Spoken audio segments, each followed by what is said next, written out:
नमस्कार साथियों, कैसे हैं आप सब लोग। आशा करता हूं आप सब लोग अच्छे होंगे।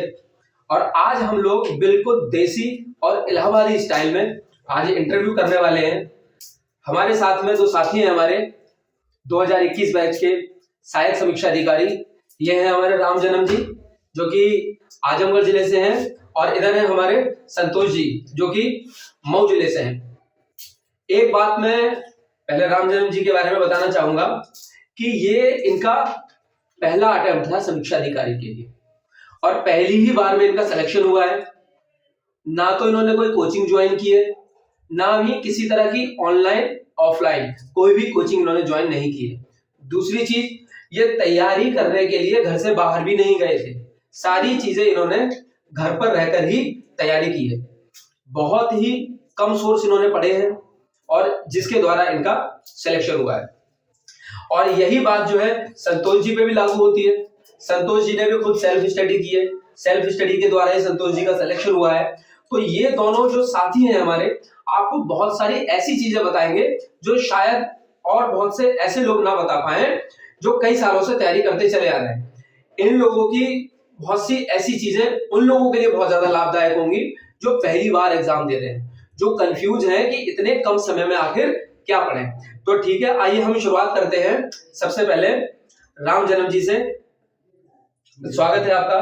Thank you sir. तो राम जन्म जी, बहुत अच्छा लग रहा है कि आपने हमें समय दिया। एक चीज मैं स्पेशली बताना चाहूंगा, राम जन्म जी ने खुद कहा था कि सर मैं जो है कुछ जो भी चीजें मेरे पास में अनुभव है, मैं चाहता हूं कि मैं शेयर करूं, जिससे कि जो हमारे अभ्यर्थी हैं वो कुछ नई चीजों को सीख सकें, ताकि उनके अंदर भटकाव वाली स्थिति ना बने।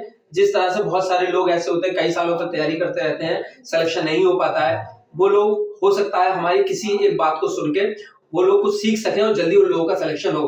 तो इसके लिए भी मैं राम जन्म जी का और संतोष जी का दोनों को बहुत बहुत धन्यवाद कहना चाहूंगा कि खुद इन्होंने ये पहल की है। तो सबसे पहले तो मैं राम जन्म जी से ये पूछना चाहूंगा कि बिना कोचिंग के सिलेक्शन संभव है या नहीं, और आपका सिलेक्शन बिना कोचिंग के कैसे हुआ?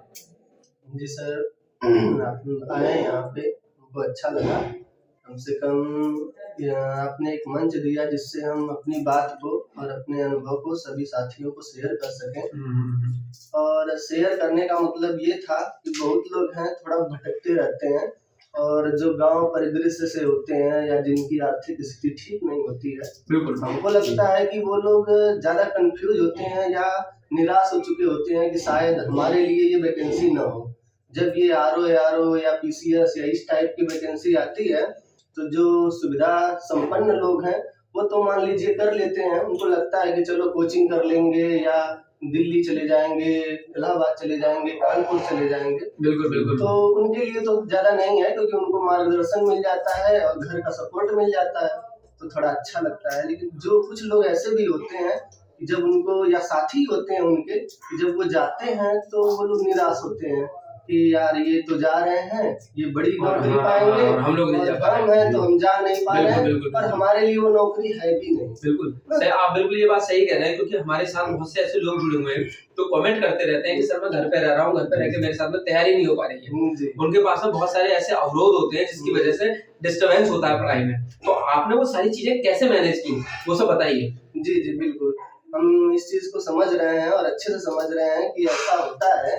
तो इसके लिए सबसे बढ़िया वो ये बात है कि हम पहले सबको भरोसा देना चाहते हैं कि ऐसी कोई बात नहीं है। आपको न दिल्ली जाने की जरूरत है, न इलाहाबाद जाने की जरूरत है, न कानपुर जाने की जरूरत है, कहीं नहीं जाने की जरूरत है। बिल्कुल, हम तो मान लीजिए उस दौर में तैयारी कर रहे थे जिस समय ये ऑनलाइन वाला कुछ भी नहीं था। इस समय तो मान लीजिए थोड़ा मोड़ा ऑनलाइन के लिए आ भी गया है। अच्छा, हाँ ये बात सही कह रहे हो आप, क्योंकि कुछ ही समय से ऐसा हुआ है कि सहायक समीक्षा अधिकारी का इतना ज्यादा क्रेज हो गया है 2021 एग्जाम के बाद से। हाँ, बस इससे पहले सारी चीजें नहीं थी। और क्योंकि हमको लग रहा है ये जो कोरोना वाला सिस्टम है, इसके बाद ऑनलाइन बहुत तेजी से लॉकडाउन के बाद, अगर ये लॉकडाउन ना रहा होता तो शायद ऑनलाइन इतना आता भी नहीं। और उस समय अगर मान लीजिए साधन थे भी, पर हमको उतना जानकारी नहीं थी कि हाँ कौन सा चैनल है, कोई है यूट्यूब से हमारा कोई जानकारी नहीं है। यूट्यूब पे सिर्फ इसलिए जाते थे, मान लीजिए कोई टॉपिक नहीं समझ में आया तो अपने से किताब में लिखा है, एक राइटर ने लिखा है, उसके एक तरीके हैं लिखने के, हम वहां पे इसलिए जाते थे कि उसी चीज को जो नहीं समझ में आया है उसके कई तरीके देखें। हाँ, मतलब आसान भाषा में हाँ, समझ सकें। क्योंकि हो सकता है कि ये राइटर ने जिसने लिखा है वो उतना मतलब एक उसके दिमाग में आया हो, उसने उस तरीके से लिख दिया है और वो हमको समझ में नहीं आ रही है। सही बात है, क्योंकि हर यूट्यूब का व्यक्ति हेल्प हम इसलिए बस लेते थे सर बिल्कुल। कि ये जो चीज इन्होंने समझाया हो सकता है कोई और दूसरे तरीके से समझाया और आसान तरीके से समझाया हो, तो इसलिए यूट्यूब पे जाते थे। लेकिन यूट्यूब का अड्डा भी है। हाँ, बिल्कुल यही वापस भी जाना है। यही बात मैं कहना चाहता हूँ।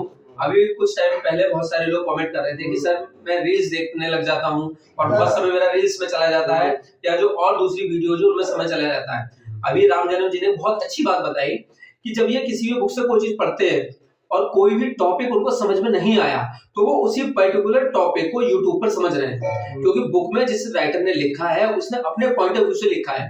हो सकता है उस पॉइंट ऑफ व्यू से आप ना समझ पाए, हो सकता है आपको पॉइंट ऑफ व्यू समझने का दूसरा तरीका हो, तो वो आपको यूट्यूब पे मिल सकता है। वही इन्होंने किया, मतलब यूट्यूब का बहुत अच्छी तरीके से प्रयोग किया उन्होंने और चीजों को समझाया। देखिए अगर मान लीजिए आप कर सकते हो, वही हम कहने जा रहे थे कि ये आप जाइए लेकिन आपके दिमाग में अंत समय तक ये रहे कि हम क्या करने आए हैं। बिल्कुल सही बात है। उसके बाद तुरंत वापस जाइए तो वो बेहतर यूज हो सकता है, नहीं तो आप उसमें उलझे रह जाएंगे, इतना टाइम बर्बाद होगा।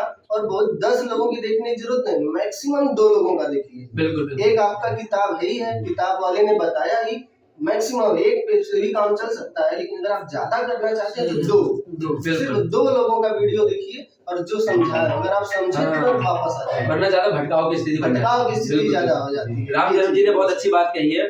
अब हम इसी में थोड़ा सा प्रकाश डलवाना चाहेंगे हमारे सहयोगी संतोष जी से कि संतोष जी जैसे कि राम जन्म जी ने बताया कि यूट्यूब से इन्होंने सहारा लिया, थोड़ा यूट्यूब से भी बहुत सारी चीजें सीखी, तो क्या आपके जीवन में भी इस तरह की कुछ चीजें रही हैं? धन्यवाद सर। जी सर, मैंने भी यूट्यूब का सहारा लिया है, लेकिन मैंने तो कोचिंग की है।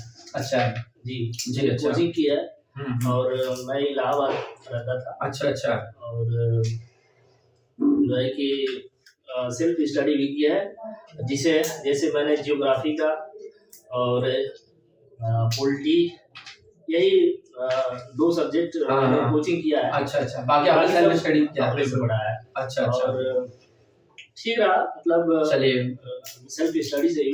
बिल्कुल ठीक है, हम आपके पास आते हैं अभी। अब राम जन्म जी से हम जरा कुछ वो बात छूट गई हम लोग की, कैसे कोई जो है सुविधा संपन्न नहीं है वो पढ़े कैसे। हाँ बिल्कुल बताइए आप। हाँ, बिल्कुल बताइए। हम लोग ये हमारा जो है एक तरह से इंटरव्यू नहीं है, हम एकदम अनौपचारिक तरीके से चर्चा कर रहे हैं। ये है हमारी समीक्षा अधिकारी पर पंचायत, उसी में बात होती है, जो भी जिसके मन में दिमाग में बात आया आराम से बताएं आप। जी बताइए। हम ये कह रहे थे वही जो मान लीजिए जो सुविधा संपन्न नहीं है या जिनको जो नहीं जा सकते कहीं, वो क्या करें। उनको अगर आरओ की स्पेशली तैयारी करना है, उनको उनके पास परीक्षावाड़ी की किताब ले लें, सिर्फ परीक्षावाड़ी ले लें और इसके बाद वो सबका घटना चक्र ले लें। अच्छा, घटना चक्र ले लें और हिंदी के लिए सिर्फ दो किताब और एक घटना चक्र, सिर्फ 3 ही पर्याप्त होगा। अगर मान लीजिए आप हिंदी की तैयारी करना चाहते हैं तो एक हृदय बहारी ले लीजिए, एक नालंदा की किताब है। अच्छा, हृदय बहारी में शब्द बहुत अच्छे हैं, लेकिन तत्सम तद्भव और जो वो होता है करेक्शन, वो वो नालंदा में बहुत बेहतर किया है। अच्छा ठीक है, बिल्कुल। ये 2 टॉपिक तत्सम तद्भव और वो शुद्धि मतलब वाक्य शुद्धि, ये दोनों टॉपिक नालंदा में बहुत बढ़िया है। और जो पर्यायवाची की दृष्टि से है और अनेक शब्दों के लिए एक शब्द, इसके लिए हृदय बहारी बहुत बढ़िया है। अच्छा ठीक है। लेकिन इसी के साथ आप शामिल करिए वही घटना चक्र, शायद ये मतलब जो पिछले हाथ में है, ये वाली जो है पिछले सालों के लिए, पिछले सालों का पेपर है वो उसमें सारे दिए हुए हैं। किताबें में तो कंप्लीट होगा, लेकिन ये बताएंगे कि पढ़ना क्या है। बिल्कुल सही, और किस पर ज्यादा जोर देना है। बिल्कुल। इसलिए ये ले लें और घटना चक्र और सारे ये ले लें। और इसके अलावा कुछ भी कहीं जाने की जरूरत नहीं है, उसी को लेके पढ़ें विधिवत। आपको न किसी कोचिंग की जरूरत पड़ेगी और न कहीं जाने की जरूरत पड़ेगी, आप घर रह के कर सकते हैं। हमने कभी किया भी नहीं, किसी कोचिंग में नहीं गए। हम ग्रेजुएशन कर रहे थे आजमगढ़ में, एक डिग्री कॉलेज है सिविल नेशनल कॉलेज। अच्छा। वहीं से ग्रेजुएशन कर रहे थे, तो बगल में एक पांडे बाजार या ऐसे करके नाम है, वहीं पे महिंद्रा कोचिंग थी। वहाँ पे बैंकिंग की तैयारी करने गए। महिंद्रा बैंकिंग के लिए बैंकिंग करने गए थे 4 महीने में। क्या 4 महीने में क्या बैंकिंग की तैयारी कोई करेगा, लेकिन 4 महीने के लिए वही ज्वाइन करे थे। हमको लगा 3000 रुपए फीस था उसका, 4 महीने के लिए ज्वाइन किए। उसी में बैंक की तैयारी, क्योंकि हमारा वो बीकॉम काम था। तो अच्छा। हम सोचे, फिर लोगों ने कहा कि इनके लिए बैंकिंग की तैयारी अच्छी होती है, तो हम कहे चलो बैंकिंग की तैयारी करते हैं। बिल्कुल। बस वही 3-4 महीने बैंकिंग के लिए महिंद्रा कोचिंग गए और अच्छा। किसी कोचिंग नहीं गए कभी। आजमगढ़ में ही थे। हाँ, ये चीज है कि अगर आप पढ़ नहीं पा रहे हैं, आपको लग रहा है कि अच्छे से हमारी पढ़ाई नहीं हो पा रही है, आप अपने अगल बगल 1-2 बच्चों को ले यही जो अभी हमारे राम जन्म जी बात बताने वाले हैं, ये बहुत इंपॉर्टेंट बात है। इस विषय में अभी थोड़ी देर पहले चर्चा भी कर रहे थे, तो मैंने इनसे कहा भी था कि आप ये बात जरूर बताएं। ये आपको ये इस विषय में बताने वाले हैं कि बहुत से लोग ये कहते हैं कि हम अकेले पढ़ नहीं पाते हैं, तो वो पढ़ने का तरीका क्या हो सकता है, उसका ही आपको सॉल्यूशन बताएंगे। उसके 2 फायदे होंगे, आपकी खुद की भी तैयारी होगी और आसपास के जो लोग हैं आप उनको भी जागरूक कर सकते हैं। ठीक है, बताइए जी।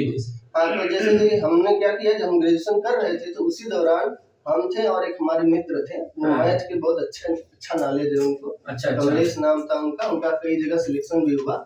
सीजीएल वो भी कहीं नहीं गए, एडिटर सीजीएल एडिटर में सिलेक्ट हुए। अच्छा। और इसके बाद इस समय रेलवे में कमर्शियल इंस्पेक्टर है। अच्छा। तो वो थे, वो मैथ का देखते थे, हम जीएस पढ़ाते थे। जो हमारे यहाँ के जो हम लोगों के अटैच में लड़के थे, उनसे फीस भी नहीं लेते थे, ऐसे सामान्य रूप से जो मन करे वो, कोई 100-200 जो भी अपना मन करे, बस जिस रूम में हम लोग पढ़ाते थे बस उसका खर्चा निकल जाए, बस यही था, अपना कमाने का नहीं था। उससे बड़ा फायदा हुआ। उससे ये हुआ कि जीएस हम पढ़ाते थे, मैथ हम पढ़ाते थे। मान लीजिए अगर हम अपने खुद पढ़ते हैं तो चलो हमारा एक अपना दिमाग एक साथ रहता है, लेकिन जब हमारे सामने 10 लोग रहते हैं तो 10 दिमाग हमारे सामने और 10 तरीके से सोच सकता है, और 10 तरीके के वो क्वेश्चन करता है। बिल्कुल सही बात है। ये वही चीज है जिस तरह से हम एनवायरनमेंट में पढ़ते हैं, सहजीविता, एक दूसरे के साथ रहना और एक दूसरे का सहयोग करना। तो ये सब चीजें आप भी कर सकते हैं। आप अपने साथियों के साथ में रहकर उनको चीजें बता सकते हैं, जो चीजें उनकी इम्पोर्टेंट है उनसे आप सीख सकते हैं। बिल्कुल। एक प्रश्न हमारा ये है जो बहुत ही एक तो छोटा सा प्रश्न है। अच्छा, तो वो उस प्रश्न से रिलेटेड हम जो है, हमारे एक साथी अभी जा रहे हैं, इनकी ट्रेन है शायद। ठीक है, चलिए आपसे अगली बार मिलेंगे। ओके, बिल्कुल बिल्कुल। सिलेक्शन होने के बाद में आपका भी विशेष इंटरव्यू लिया जाएगा। ठीक है, तो हाँ, हम ये बात कर रहे थे, बहुत छोटा सा क्वेश्चन है, बहुत से लोग कंफ्यूज रहते हैं कि आरओ एआरओ का एग्जाम एक ही होता है या अलग अलग होता है, ये बताइए आप। सर देखिए, आरओ एआरओ दोनों का एग्जाम एक ही होता है, एक ही पेपर होता है, कोई वो कंफ्यूजन की बात बिल्कुल नहीं है। प्री में भी एक ही होता है, मेंस में भी एक ही होता है, दोनों का सेम है। और एक चीज, जब रिजल्ट आता है प्रीलिम्स का, तो उसमें क्लियरली मेंशन किया होता है कि आप आरओ के लिए एलिजिबल हैं, हाँ, या फिर आप एआरओ के लिए एलिजिबल हैं। आपको वही पता लग जाएगा कि आपका सिलेक्शन कहाँ होने वाला है। और एक चीज, बहुत से लोगों के दिमाग में ये भी बात चल रही होगी कि अगर हम आरओ के लिए सेलेक्ट हो गए हैं और एआरओ के लिए भी एलिजिबल हैं, तो क्या हमारा एआरओ में सिलेक्शन होगा या नहीं होगा। अगर आप आरओ के लिए सेलेक्ट हो गए हैं प्रीलिम्स में और आप एआरओ के लिए भी एलिजिबल हैं, तो आपका एआरओ में भी सिलेक्शन हो सकता है और आरओ में भी सिलेक्शन हो सकता है। लेकिन अगर आप एआरओ में ही सेलेक्ट हुए हैं, फिर आपके मेंस में चाहे कितने ही मार्क्स क्यों ना आए, आपका सिलेक्शन एआरओ में ही होगा, आपका आरओ में नहीं होगा। अगर आप प्री में आरओ में सिलेक्ट होना जरूरी है, बिल्कुल, क्योंकि अगर मेंस में आप किसी आरओ से भी ज्यादा नंबर लाएंगे फिर भी आप रहेंगे एआरओ। बिल्कुल सही कह रहे हैं आप। 2-4 दिन पहले मेरी हमारे एक साथी से बात हुई थी, अवस्थी जी, हम उनके 264 नंबर है, लेकिन उनका एआरओ में सिलेक्शन प्री में आरओ में नहीं हुआ था। बिल्कुल। एक चीज इंपॉर्टेंट और कि जो एआरओ में टाइपिंग होती है, टाइपिंग को लेकर बड़े बहुत ज्यादा लोग कंफ्यूज है। शायद इसमें कोई फॉन्ट वाला सिस्टम होता है, तो हमने तो टाइपिंग दी नहीं थी, तो हमें जानकारी ज्यादा है नहीं। तो आप एआरओ की टाइपिंग पर जरा थोड़ा प्रकाश डालिए, संतोष जी भी और आप भी दोनों प्रकाश डालिए जी। देखिए, टाइपिंग के बारे में कोई कंफ्यूजन नहीं होना चाहिए। जो लोक सेवा आयोग है, ये जो फॉन्ट लेता है कृतिदेव 010, जिसे को लोग कृतिदेव 10 भी बोलते हैं या कृतिदेव 010, ये फॉन्ट में टाइपिंग टेस्ट होता है। टाइपिंग टेस्ट जो होता है वो सॉफ्टवेयर पे होता है, और एकदम फ्रेंडली सॉफ्टवेयर है।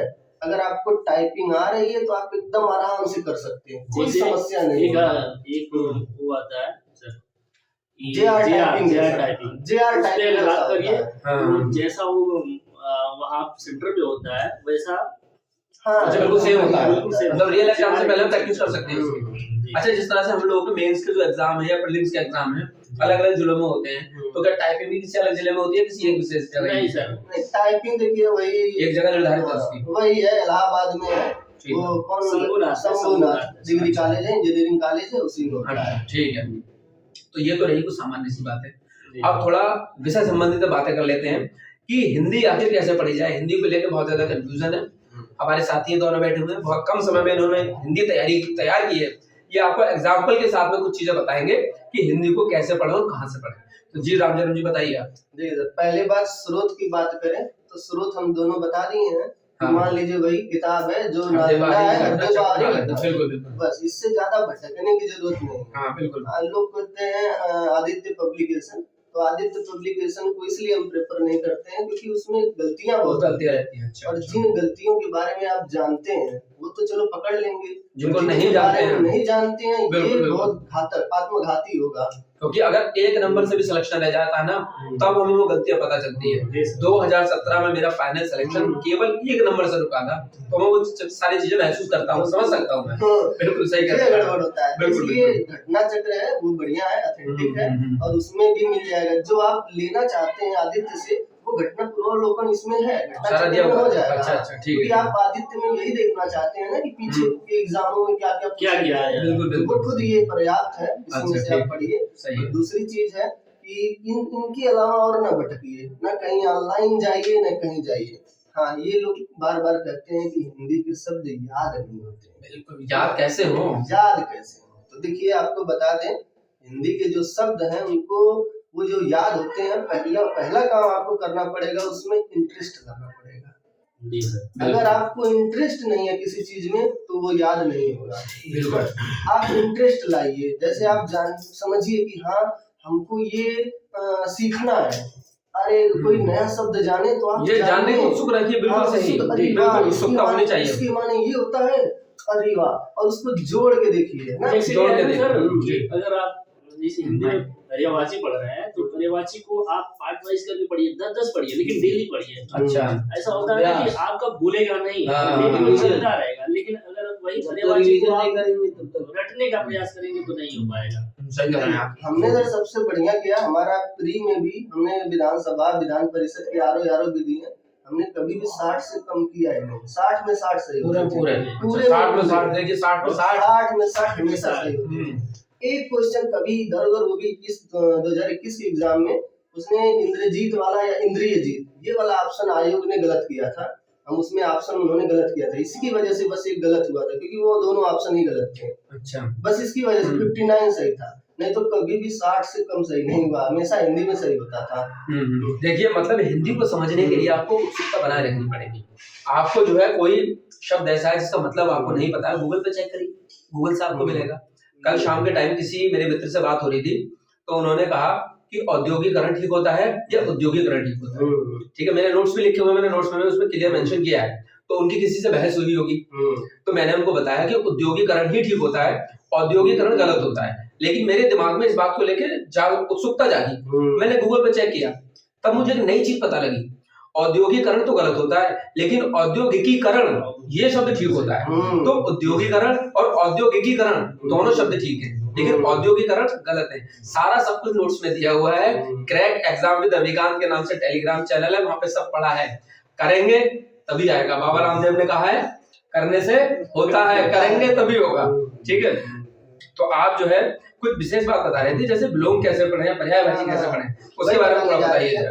देखिए, हम ये कह रहे थे कि जो इंटरेस्ट वाली बात हुई वो तो ठीक है, लेकिन प्रत्यय और उपसर्ग का ज्ञान अगर आपको है तो आप शब्द बनाना सीखेंगे। बिल्कुल, ये जरूरी सारी चीजें। शब्द बनते कैसे हैं, आप अगर ये जान गए तो एकदम आराम से याद होने लगेंगे। मतलब हिंदी में जो 6 टॉपिक दिए हुए हैं, इनके अलावा भी आपको कुछ चीजें पढ़नी पड़ेगी।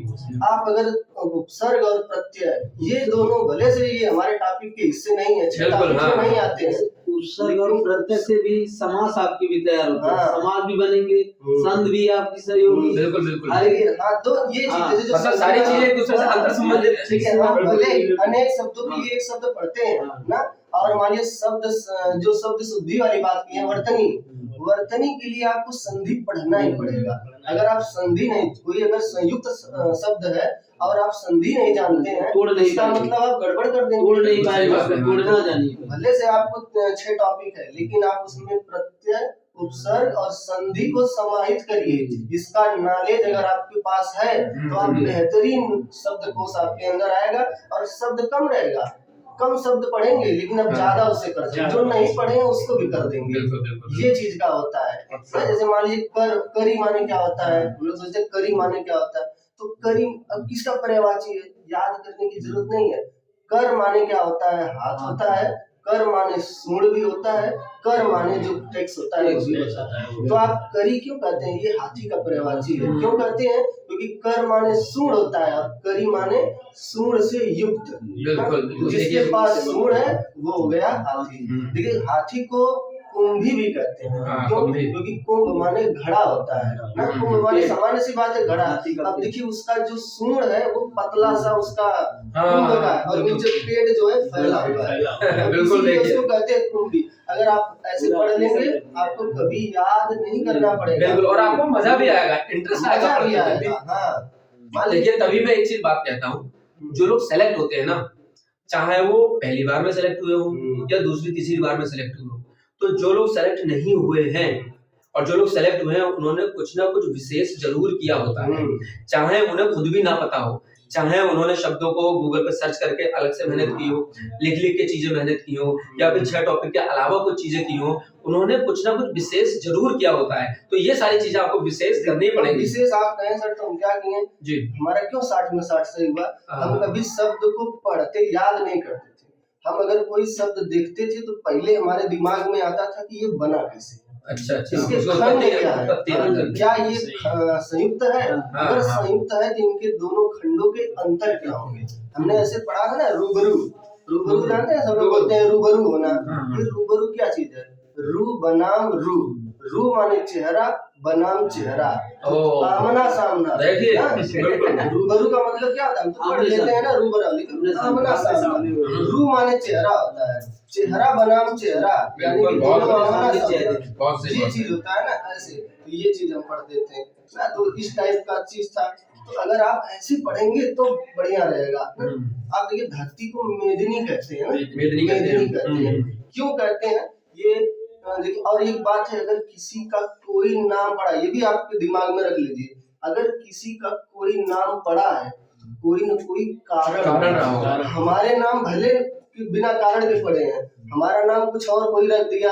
आज के जमाने में जो नाम रखे जा रहे हैं कुछ भी रख दिए जा रहे हैं, लेकिन अगर किसी भी जानवर का, किसी भी चंद्रमा का या किसी ग्रह का अगर कोई नाम पड़ा है तो निश्चित तौर पे उसके गुण वैसे हैं तभी उसका नाम पड़ा है। अगर गुण नहीं है वैसे तो उनका नाम ऐसे ही नहीं पड़ा। इसलिए आप सोचिए कि अगर इसका नाम पड़ा है तो क्यों पड़ा है। अगर यही चीज अगर आप सोच लिए तो समझिए आपको याद नहीं करना पड़ेगा, खूब इंटरेस्ट जगेगा। बात कर रहे थे मेदिनी का ना, वो मेदिनी मेदा शब्द से बना है। ऐसा कहा जाता है कि भगवान विष्णु ने एक राक्षस था ना, एक राक्षस को मारे थे, तो उसका जो ये पेट था, पेट की चर्बी, मेद माने चर्बी भी होता है, वही चर्बी छिटक के पृथ्वी बनी। हम ये नहीं कह रहे हैं, लेकिन ऐसा कहा गया, इसलिए पृथ्वी का नाम मेदिनी पड़ा है। देखा आपने, इसके पीछे ये लॉजिक है। ये है। और देखिए हम ये भी बोलते हैं ना, वसुंधरा भी बोलते हैं, विश्वम्भरा भी बोलते हैं धरती को। विश्वम्भरा का मतलब होता है, विश्व माने दुनिया, भरा माने भरण पोषण, और आ की मात्रा का इसका बड़ा कमाल होता है। बहुत सारे शब्द में यदि आ की मात्रा लगी है तो अक्सर वो स्त्रीलिंग वाला होगा। आप देखिएगा, हाँ जैसे देखिए स्त्रीलिंग हो जाएगा, स्त्रीलिंग। अब देखिए ज माने जन्म लेने वाला ना, ये जन्म होता है, जा कर देंगे तो जन्म लेने वाली हो जाएगा, है ना। ये चीज है। जैसे भूमिजा, देखिए भूमि जाएंगे, हाँ अर्घ जा, अर्घ माने सूर्य होता है, जा माने पुत्री, यानी कि अर्घ से जन्म लेने वाली ना, तो अर्गजा हो गया। भूमिजा, भूमि से जन्म लेने वाली, सीता का पर्यायवाची होगा। हमारे कहने का मतलब ये है कि आप शब्दों को तोड़िए, लेकिन ये नहीं है कि जहां से तोड़े, जहां से अगर देखिए ये चीज है कि अगर ये दोनों यहाँ से जुड़े हैं, ऐसे देखिए जुड़े हैं, वहीं से तोड़ना है, वहीं से टूटेंगे, यहाँ से तोड़ेंगे तो खराब हो जाएगा, खराब हो जाएगा। बिल्कुल सही बात है। अगर जहाँ से जोड़ है वहीं से आप तोड़ सकते हैं ना, तो ये चीज है। अगर आप भूमिजा है, अर्कजा है, तो ये इस तरीके से आप शब्द को पढ़ेंगे तो बहुत सारा वो फायदा करेगा। मान लीजिए किताब थी, हम यहीं से पढ़ते हैं, यहाँ पे मान लीजिए पर्यायवाची अगर खोलते हैं, जैसे देखिए देवांगना है, देवांगना दिया इसमें, हम क्यों याद करें कि देवांगना माने अप्सरा होता है। देखिए देव माने देवता और इसके साथ जुड़ा है अंगना, तो हम दो शब्द इससे जाने ना कि एक तो देव जो है देवता का पर्यायवाची है और अंगना स्त्री का पर्यायवाची है। तभी बोलते हैं वीरांगना, वीर अंगना। बिल्कुल बिल्कुल। तो वीर अंगना का मतलब क्या है कि यानी वीर स्त्री तो वीरांगना। बिल्कुल। तो ऐसे हम पढ़ते हैं। मान लीजिए इसमें दूसरा दिखाते हैं, अगर मान लीजिए कोई है, ये शब्द है, जैसे देखिए हिमकर, हिमकर है, हिम माने क्या होता है, शीतलता। हिम माने सिर्फ बर्फ नहीं होता है, हिम माने शीतलता, कर माने किरण। तो शीतल किरण किसकी होती है, चंद्रमा की, इसलिए चंद्रमा का पर्यायवाची है। मान लीजिए सुधाकर, तो सुधा माने अमृत तो होता है, लेकिन अमृत देखिए क्या चीज है, अमृत क्या है, जो हमें राहत प्रदान करे वो हर चीज अमृत है, जो हमें नुकसान करे हमें, हाँ वो विष है। सुधा क्या चीज है, ये अमृत होता है। अमृत सुधाकर यानी कि अमृत की किरण, तो वही शीतलता जो प्रदान करे ये चीज है। तो इसमें तारकेश ये क्वेश्चन आया था, देखिए आज या पीजीटी का एग्जाम दिए हैं। अब देखिए तारकेश है, तो हम क्यों याद करें तारकेश माने चंद्रमा का पर्यायवाची कौन नहीं है। हाँ, तारकेश हम क्यों याद करें कि ये चंद्रमा का पर्यायवाची है। देखिए तारक धन ईश ना, गुण संधि है ना, तारक धन ईश। तो तारकेश क्या, तारक माने तारा ना, तारा, और ईश माने स्वामी, ईश माने देवता, या ईश माने हेड, हेड समझिए ना, ईश माने क्या होता है, हेड। हाँ, तो तारों का स्वामी। तो देखिए तारे इतने बड़े बड़े होते हैं, चंद्रमा इतना बड़ा बड़ा, वो तारों का स्वामी हो गया, जिस तरह से कपीश होता है, तारापति भी कहते हैं इसीलिए। तो ये सब हम याद नहीं करने की जरूरत है, बस आप करिए। देखिए ये आप लोगों के लिए चेतावनी भी है, ये भाई साहब एग्जाम फिर दे रहे हैं समीक्षा अधिकारी का, इन्हीं से कंपटीशन है आपका, क्योंकि जो लोग पहली बार एग्जाम दे रहे हैं, आपको आप सोचिए आप कि आप लोगों का कंपटीशन किन लोगों से, जो लोग ऑलरेडी सेलेक्टेड हैं, बहुत सारी चीजें जानते हैं और अलग अलग टेक्निक को समझते हैं। और ये बहुत ही ज्यादा सौभाग्य वाली बात है कि ये वही एग्जाम देने वाले हैं और वही सारी टेक्निक्स आप सब लोगों को बता भी नहीं, आप ही इनसे वो करेंगे, कंपटीशन करेंगे, और ये आप सबका कंपटीशन इन्हीं के साथ में होने वाला है। तो सारी चीजें आप समझें, सीखें और लाइफ में फॉलो भी करें। केवल सुनने से कुछ नहीं होता है, चीजों को जीवन में उतारना भी पड़ता है, तभी जीवन में बदलाव आते हैं। इसमें भी कुछ और शब्द हैं, जैसे ये बता रहे हैं, ज्यादा से ज्यादा बताने का हमारा ये मतलब है कि आप ऐसे ही पढ़िए। बिल्कुल ये तरीके हैं। गंगा का पर्यायवाची है, देखिए लिखा है त्रिपथगा, त्रिपथगा। हाँ। तो हम याद क्यों करें कि त्रिपथगा माने गंगा होता है। तो देखिए त्रि माने होता है तीन, पथ माने होता है रास्ता। अभी अभी आपको बोले हैं कि ग माने गमन करने वाला और गा माने गमन करने वाली। तो देखिए त्रिपथगा, तीन पथ से गमन करने वाली। गंगा को त्रिपथगा क्यों कहा गया, क्योंकि गंगा स्वर्ग लोक, पाताल लोक और ये मृत्यु लोक, तीनों में ऐसा कहा जाता है कि तीनों में बहती है, इसीलिए इसको क्या ऐसे भी समझिए, पाताल समुद्र से, ये ऐसा माना जाता है कि समुद्र जो है समुद्र से पाताल को जाता है। ठीक, तो देखिए वो आई कहाँ से है, स्वर्ग से, वह कहाँ रही है, मृत्यु लोक में, समुद्र में जा रही है, तो ऐसा कहा जाता है, इसीलिए इसको त्रिपथगा है। ये बात हमें पहली बार पता लगी है।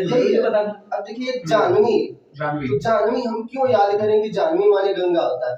जहन्नुम ऋषि थे, जहन्नु ऋषि थे। जहन्नु किसका नाम है, भगीरथ का नाम है। अच्छा। जो भगीरथ ऋषि हैं उन्हीं का नाम जहन्नु है। तो जहन्नु से उत्पन्न होने वाली है, इसलिए जाह्नवी। उन्होंने ही लाया था, देखिए वही ना लेके आए थे तपस्या, गंगा को स्वर्गलोक से, इसीलिए उसको जाह्नवी कहा जाता है। सूर सरी तो जानते हैं, सूर माने देवताओं की नदी, देव नदी, वही बात है। यहाँ पे देखिए देवापगा, देखिए देवपगा की देवापगा, अगर आपको ये जानना है कि ये देखिए लिखा है देवापगा, तो देव धन अपगा ना, अपगा माने नदी होता है। देखिए अ माने नहीं, पग माने क्या होता है, पैर, गा बिना पैर वाली लेकिन फिर भी चलती है ना। तो अपगा माने नदी, देखिए क्या लिखा है, देव धन, संधि यहाँ पे है ना, देखिए दीर्घ संधि है ना, देव धन पगा, बिल्कुल। देवा पगा, तो देवा पगा नदी का पर्यायवाची है बिल्कुल। है ना। यहाँ पे देखिए सरपारी लिखा है, हम क्यों याद करें कि गरुड़ का पर्यायवाची बिल्कुल सही सरपारी बात है है। ना। सर्प धन अरि, सर्प का जो दुश्मन है गरुड़, बस बिल्कुल। सीधे सीधे हमेशा यार नागांतक, तो नाग का अंत करने वाला। बिल्कुल, बिल्कुल। ये देखिए गेसु है, तो गेसु को देखिए एक चीज ये भी है, अगर आप गाना वाना सुनते हैं गाने में तो बात- इसमें ध्यान देना चाहिए। सही है। गाने में बहुत सारे शब्द अरे आते हैं। हिंदी वैसे आप अगर महाभारत रामायण देख रहे हाँ, हैं तो उससे रिलेट करिए। बिल्कुल, क्या सही कहा बात है। जा रहा है। भैया जैसे हिंदी क्या रस है, हिंदी जो काव्य जो पढ़ेंगे वो रस ही है। रस ही जब है। उसको अच्छे से पढ़ेंगे तो उसमें रस मिलेगा, मजा आएगा। उसको रस की तरह पढ़िए, ये नहीं कि गंभीर की तरह रस। अब ये हम सोचे कि आनंद यार, लीजिए रस सही की कह रहे तरह। हैं, बिल्कुल यार सही बात है। गेसु माने बात होता है, अरे हम गाना सुने हैं ना, तुम्हें गेसुओं की घनी छाव दूंगी, ऐसे कुछ है ना। हाँ है ऐसे है ना? सही बात है। बिल्कुल तुम्हें गेसु, तो गेसु माने क्या होता है, बाल होता बाल है होता है है। ना, ये चीज है। मान लीजिए इसमें शब्द है अधे ना, अधे किसका पर्यायवाची है, यानी इसमें लग रहा है ना अ माने नहीं, दे माने दे, जिसकी तो जिसकी देह ना हो। यहाँ पे ये पर्यायवाची है कामदेव का। कामदेव का। और सच यही है, कामदेव कोई पुरुष नहीं है, न कभी था। काम क्या है, हमारे अंदर उत्पन्न होने वाला, चाहे वो विकार कह लीजिए, हाँ ये मनोभाव है। अब वो चाहे उसको आप निगेटिव लीजिए या पॉजिटिव लीजिए, बिल्कुल सही बात है। काम है, तो वो क्या है, अदेह है। बिल्कुल बिल्कुल बिल्कुल। इसमें इसका पर्यायवाची है मनमथ, मनमत, मन को मथने वाला। बिल्कुल। हाँ, अगर काम सवाल हो जाएगा तो आपको कुछ समझ में आएगा, नहीं समझ में आएगा। जुनून जुनून लाइए इसमें। हाँ ये चीज है ना, ये सारे शब्द हैं। तो ऐसे मान लीजिए और भी। तो देखिए राम जन्म जी साथ बहुत नई नई चीजें आपको सीखने मिली होंगी, हिंदी में कैसे इंटरेस्ट लाया जाए। तो इंटरेस्ट लाना बहुत जरूरी है, चाहे वो पढ़ाई हो या कोई रिश्ता हो या कुछ भी हो, इंटरेस्ट होगा तभी चीजें सफल होती है, वरना असफलता। मजा आएगा। देखिए बिल्कुल बिल्कुल। अगर हमको भी ऐसे मान लीजिए अमरपति, अब हम दो बात, कभी एक जगह आ जाए कि अमर किसका पर्यायवाची, तो क्या अमर पर्यायवाची पूछा जाएगा तब आप अमर याद करेंगे, नहीं। सही बात है। यहाँ पे लिखा है अमरपति, आप खुद जानिए कि अमरपति इंद्र को क्यों कहा जाता है। अमर कौन है, देवता। अमर देवता का पर्यायवाची है, पति माने स्वामी, देवताओं का स्वामी इंद्र को माना जाता है ना, इंद्र ही देवताओं का स्वामी है। ठीक, तो वो चीज है। मान लीजिए यहाँ पे नभ गंगा, तो ये देखिए आकाश गंगा का पर्यायवाची है। एक मान लीजिए प्रज्ञा चक्षु, ये है कि प्रज्ञा चक्षु किसका पर्यायवाची है। अभी कंफ्यूज होने की जरूरत नहीं है बार बार। देखिए प्रज्ञा माने होता है बुद्धि। यहाँ से आप दो शब्द सुने, दो नहीं तीन हो जाएगा, एक अनेक शब्दों की एक शब्द भी हो जाएगा। अनेक शब्द को अलग से भी पढ़ने की जरूरत नहीं है, इसीलिए आप वो शब्द है ना, वो सब अंतर संबंधित है आपस में, सारी चीजें। बिल्कुल। तो देखिए क्या जी, प्रज्ञा चक्षु, प्रज्ञा माने बुद्धि होता है, चक्षु माने होता है नेत्र, जिनकी बुद्धि ही नेत्र हो। अब ये समझ रहे कौन हो सकता है, अंधा व्यक्ति। अंधे के पास नेत्र नहीं है, उसकी बुद्धि ही उसकी नेत्र है। सही बात है। वो ऐसे देखिए टोट ऐसे पकड़ के जान जाता है 10 को नोट है कि आवाज से पकड़ लेता है कौन सा आदमी है कौन सा। सही बात है। इसलिए मतलब जो अंधा होता है उसको प्रज्ञा चक्षु, यानी कि उसकी बुद्धि ही क्या है, नेत्र है। ठीक ना, ये चीज है। और हमारे एक देखिए हुतासन एक शब्द है, यहाँ पे दिया है हुतासन। अब ये हुतासन याद करने की जरूरत नहीं है कि आप हुतासन क्या है, आग का पर्यायवाची नहीं। देखिए हुत माने क्या होता है, वही जो आहुति में वस्तु होती है, इसको बोलते हैं ना हुत। भूत का आसन, आसन क्या होता है, आग का आसन है। हाँ, भूत कहाँ बैठेगा, उसी पे, आग पे। जिस तरह से कमलासन होता है, हाँ कमलासन होता है, वो सब होता है ना, इसी तरीके से। तो देखिए जो भी इतने शब्द, अनूप शब्द है, अनूप माने क्या, आप इसमें याद मत करिए, रटिए नहीं कि अनूप माने होता है बेजोड़ अद्वितीय होता है, नहीं। अन धन उप ना, अन माने नहीं, उप माने उपमा, जिसकी उपमा न दी जाए, जो अपने आप में अलग है। अलग है, बस वही चीज है, अदिति। तो अनूप यानी अनूप। आप अनूप याद रखें, अनूप माने एकदम अद्वितीय होगा, तो अद्वितीय नहीं। तोड़ तोड़ के पढ़ेंगे तो आप पक्का पूरा 60% करेंगे। इस तरह से अगर आप पढ़ेंगे ना, तो आपको हिंदी पढ़ते पढ़ते 3 घंटे भी हो जाएंगे, तो बोरियत महसूस नहीं होगी, मजा, क्योंकि आपके अंदर एक इनोवेटिव आपकी बुद्धि काम कर रही होगी, आप उस तरह से चीजों को कर रहे हो। और ये भी ध्यान दीजिए, पानी के जितने पर्यायवाची हैं उनके बाद अगर ज लग जाए तो कमल, कुछ भी है, जो भी शब्द है पानी के ध्यान लग जाए तो कमल का हो जाता और है। अगर बिल्कुल धी लग जाए, धी माने होता है धारण करना, बिल्कुल। तो समुद्र का समुद्र का पर्यायवाची हो पर्यायवाची जाए। हो जाता है। लग और जाए अगर द लग जाए तो बादल का बादल का बिल्कुल पर्यायवाची हो बिल्कुल सही जाता कहा है। आपने। तो इसको अलग से नहीं। अब ये देखिए एक शब्द यहाँ पे दिया है मैनसुता। मैंने सुता हाँ अब मैनसुता, शैलसुता, गिरिजा, ये याद करने की जरूरत नहीं है। गिरी माने पर्वत पर्वत। ना, जा माने अभी भी बोले हैं पुत्री पुत्री। ना। देखिए जा माने जन्म लेने वाली, क्योंकि आ का मात्रा रहेगा तो आपको वाली बोलना जरूरी होगा। तो गिरिजा, गिरी की पुत्री। पार्वती, पार्वती का नाम भी देखिए क्या है, पर्वत से उत्पन्न होने वाली पार्वती। इसीलिए उनको पार्वती कहा का गया नाम पार्वती क्यों रखा गया है, क्योंकि वो पर्वत की पुत्री है ना। हिमाचल पर्वत ऐसा ना, हिमाचल की पर्वत राजा हिमाचल की। हाँ वो है ना। राजा और यहाँ पे देखिए लिखा भी है शैल सुता। शैल माने भी क्या होता है, हम लोग ऐसे पत्थर समझते हैं, मतलब पर्वत से है। पर्वत से समझते हैं। शैल की पुत्री। मैन सुता, मैन माने भी पर्वत होता है, पुत्री होता है। गिरिजा तो मान ली है, ये है ठीक। चलिए एक शब्द यहाँ पे देखिए लिखा है श्रम सीकर ना। हाँ श्रम सीकर। इससे आप दो शब्द जानेंगे, एक तो श्रम जो होता है इसके माने परिश्रम होता है, सीकर माने होता है बूंद ना। तो अच्छा बताइए श्रम सीकर मेहनत की या परिश्रम की बूंद क्या होगी, पसीना। पसीना जो होता है भाई, तो ये श्रम सीकर किसका पर्यायवाची है, पसीने का। बिल्कुल बिल्कुल श्रम कण देखिए, परिश्रम का जो कण होता है वो क्या होता है, पसीना होता है। बिल्कुल। पसीने की पर्यायवाची है। अब बस कहने का मतलब इतना है कि आप शब्दों को ऐसे पढ़ेंगे, साथ में साथ समझिए। चलिए आप देखिए कि उसमें कौन सा उपसर्ग लगा है, कौन सा प्रत्यय लगा है, और उसका अर्थ क्या होता है। हिंदी बहुत पक्का आप एकदम चीज है जान। देखिए राम जन्म जी ने बहुत ही कम समय हम में लोग हिंदी बहुत पढ़ते हैं, अच्छी मजा जानकारी आपको शायद हिंदी के बारे में मिली होगी, और आपका हिंदी को पढ़ने का दृष्टिकोण भी आज थोड़ा बदला होगा। आप इस चीज को अपने जीवन में लाइएगा तो आप हिंदी को समझेंगे। हाँ कुछ कहने वाले थे आप? हाँ ये बस कहने वाले थे। मान लीजिए आपके पास अभी समय नहीं है ना, उतना ज्यादा नहीं कर सकते, हाँ। हम बाद के लिए बता दे रहे हैं कि क्या करेंगे, ये कैसे होगा। इसके लिए आपके पास एक हिंदी की डिक्शनरी होना जरूरी है। अच्छा उसको उसके अर्थ को जानना अगर रहेगा सही, उसके अर्थ को जानना जरूरी है। हाँ, वो आप कहाँ से सर्च करेंगे, आप अगर ना गूगल पे सर्च करेंगे तो आपको मिलेगा ही नहीं, आपको डिक्शनरी कोई जब कोई तक लेना उसका अर्थ पड़ेगा। नहीं जानेंगे हाँ। तब तक मजा नहीं आएगा। अगर आप चाहे तो अभी भी डिक्शनरी ले सकते हैं, आते ले जाते सकते उसको हैं। देखते रहें थोड़ा बहुत। देखते अभी से रहें। आदत बनाए तो मेंस तो आगे देना ही है। हाँ, बिल्कुल। अपने दिमाग में एक चीज हमेशा बनाए रखना कि आपका सिलेक्शन होगा ही, ये विश्वास जरूर बनाए रखना। बहुत से लोग जो है विश्वास नहीं रहता, उनको डर रहता है उनके अंदर। बहुत से लोग इस तरह के मैसेज करते हैं कि सर हम पढ़ते पढ़ते सो जाते हैं, हमें नींद आ जाती है, पढ़ने में मन नहीं लगता है।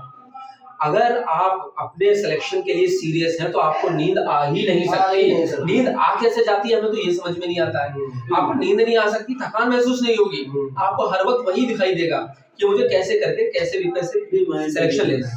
अच्छा एक चीज इंपॉर्टेंट और है, जैसे कि ऐसे के लिए बात की जाती है ना, कि अभी ऐसे को लेकर तैयारी करें ना करें। कुछ लोग होते हैं पहले इससे का नाम सुन के ही घबरा जाते हैं। ये गलत बात है, ऐसा कुछ नहीं है। हाँ। इससे को ऐसे घबराने की जरूरत नहीं है, इससे कोई बहुत बड़ी चीज है। इससे का एक मतलब सेकंड तैयारी से नहीं होगा। मैं बता दूं आपको, राम जन्म जी के निबंध में 78 मार्क्स हैं। 78 नंबर बहुत ज्यादा नंबर होते हैं, और इनका ये भी कहना है कि इन्होंने कोई ज्यादा तैयारी नहीं की थी निबंध के लिए, एक निबंध बस लिखे थे। केवल एक निबंध लिखा था। तरीका क्या होता है वो उनको मालूम था, लेखन शैली इनकी अच्छी है, बाकी इन्होंने कोई ज्यादा प्रैक्टिस नहीं की थी, केवल एक निबंध लिखा था, और उसके बाद इनके 78 नंबर। तो ये बताएंगे कैसे नंबर निबंध में आए थे। देख सर, हमारे परिचय के लोग मतलब थे, उनके परिचय का कोई समीक्षा अधिकारी पहले था, तो उनको भी पता चला कि अरे मतलब प्री हुआ है, तो वो लोग बार बार कह रहे थे अरे आप मेंस लिखो, खूब एकदम प्रैक्टिस करो तभी होगा। पर ऐसा नहीं, हमको लगता था कि नहीं, हमारी राइटिंग तो बेशक बहुत अच्छी है, राइटिंग का बहुत फर्क पड़ता है। बहुत फर्क पड़ता है, बिल्कुल सही करो ये बात। हाँ, एक राइटिंग अच्छी थी, दूसरा क्या है कि हमारा लेखन ऐसा नहीं है कि अगर आपका नहीं सही है तो आपको तो मेहनत करना पड़ेगा ना, तभी ना आप जानेंगे। लेखन शैली तो होनी चाहिए ना। बिल्कुल। हमारा क्या था कि हम जब 9th 10th में थे उस समय हम नॉवेल बहुत पढ़ा करते थे। अच्छा, नॉवेल खूब पढ़े हैं। देखा आपने, ये बात निकल कर आ रही है कि जिसका सिलेक्शन होता है उसने कुछ विशेष किया ही होता है। हाँ। वो सब चीजें होती है। बिल्कुल। हमने जब 9, 10, 11, 12 ऐसे थे, खूब कहानी पढ़े, प्रेमचंद के मानसरोवर सारा पढ़ डाले। अच्छा। सारा का सारा पढ़ डाले।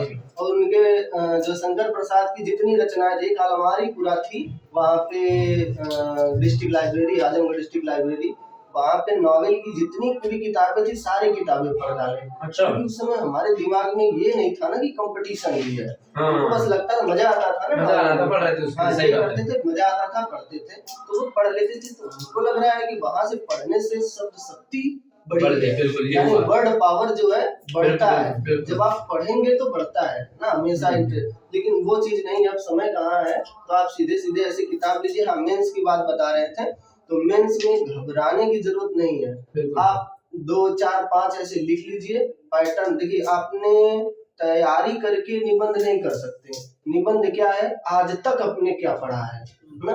जिस समय आप देने जाएंगे, हो सकता है कुछ लोग याद करे हो, याद करके लिखेंगे तो एग्जामिनर को पता चल जाता है, चल जाता है पता। हाँ, इसने रटा हुआ है इसलिए उसको ला के सही बात है, उसमें मौलिकता है या बनावट है पता लग जाती है। आपका जो निबंध का टॉपिक होगा ऐसे भी नहीं होगा कि एकदम सीधे सीधे की पर्यावरण के हानि लाभ बताओ, ऐसे नहीं होगा। हानि लाभ या पर्यावरण, वो ऐसा टॉपिक लिखा जाएगा कि आपको समझ में नहीं आया है कि क्या है। अगर आप रट के गए हैं तो तुरंत उसी में उसमें इंसर्ट करना शुरू कर देंगे, उसमें डालना शुरू कर देंगे और उटपटांग डला जाएगा। देखिए, जो निबंध होता है आपकी आज तक की तैयारी, जब आप मेंस देने जा रहे हैं, आज तक में आपने क्या पढ़ा है वो सारी चीजें उसमें शामिल होती हैं।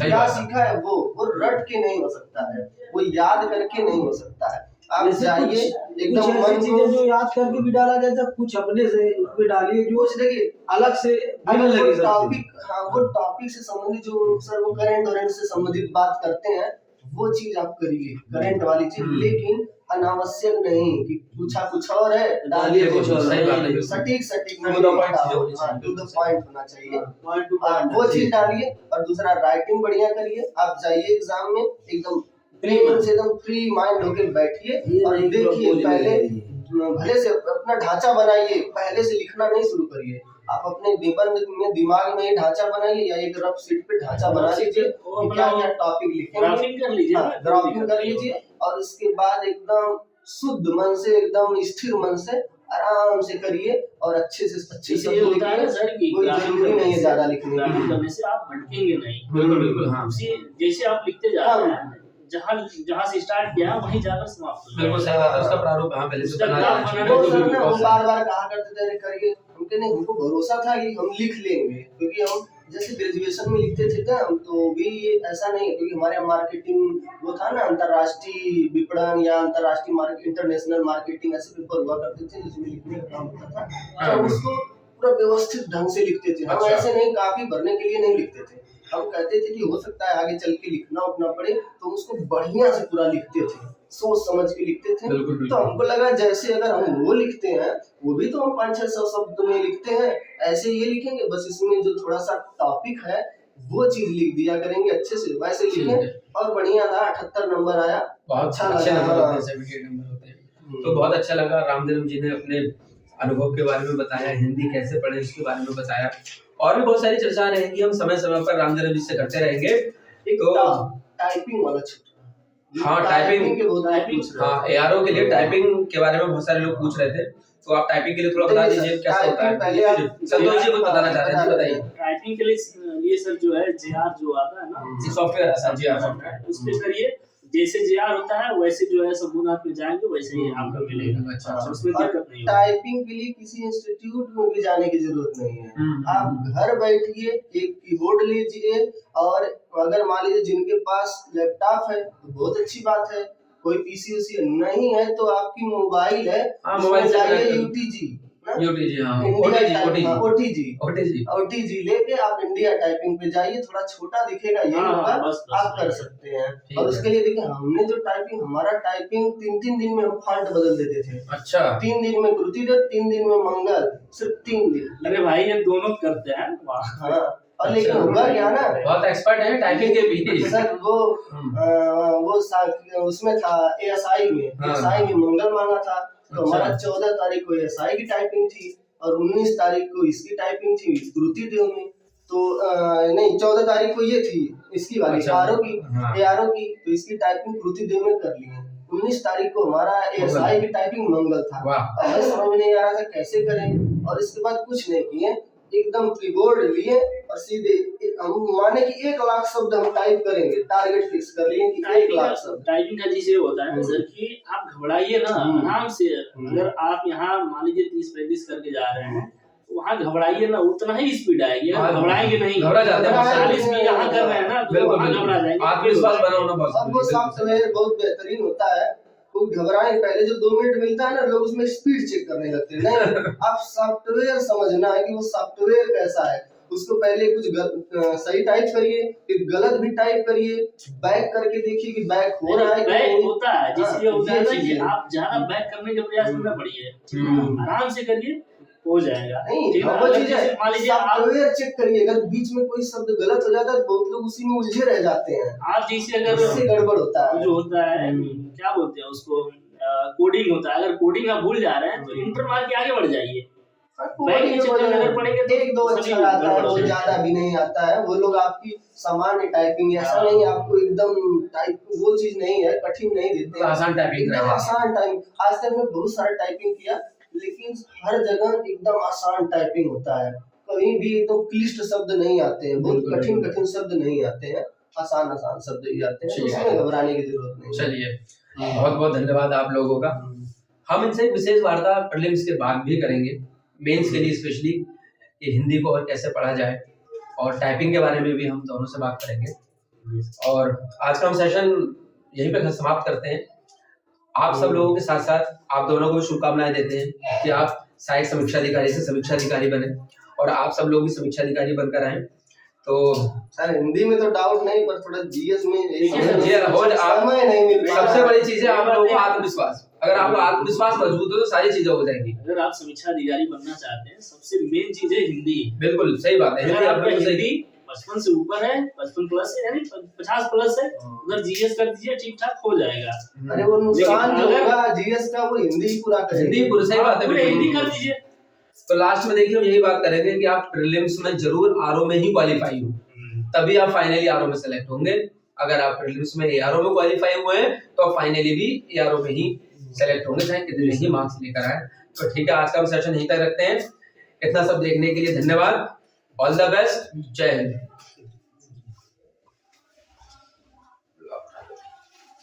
बीचों में बंधना हो गया। ले ले ले, वो ऐसे डालो, वो कर दिया मैंने, कर दिया चल रहा है बंद कर दो।